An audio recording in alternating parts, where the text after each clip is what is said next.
सुंदर सुरीला जत बारू तय जान खुश रही ह जहान याद आई त फोटो देखली ह जत बारू तय जान खुश रही ह जहान याद आई त फोटो देखली ह न घरे रही भतरा कबे जानू फोन करली ह न घरे रही भतरा कबे डार्लिंग फोन करली ह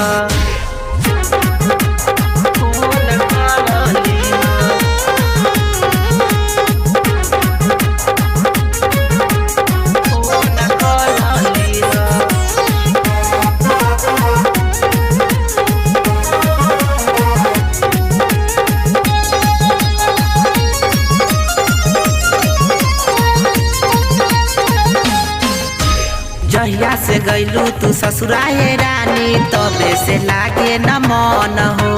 कैसे बताई ये मोरे रानी जियत बानी हम हो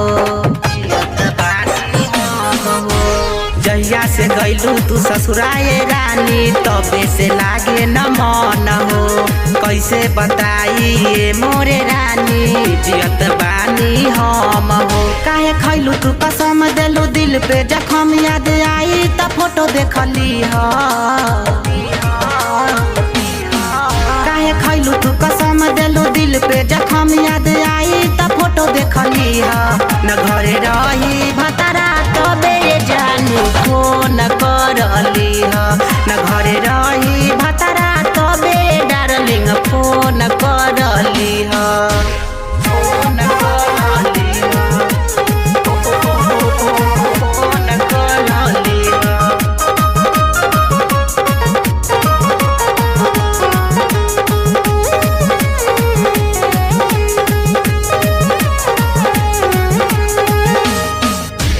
सुंदर सुरीला के छोड़ के जानू चल गईलू चंदन के संग हो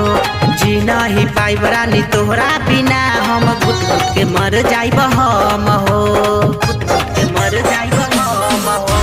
सुंदर सुरीला के छोड़ के जानू चल गईलू चंदन के संग हो जी नहीं पाइब रानी तोहरा बिना हम घुट घुट के मर जाइब हम हो कबो सोचबो न कैलू आज छोड़ के जे गईलू याद आई त फोटो देखली ह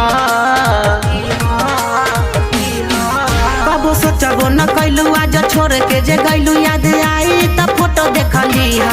न घरे रही भतरा तबे जानू फोन करली ह न घरे रही भतरा तबे डार्लिंग फोन करली ह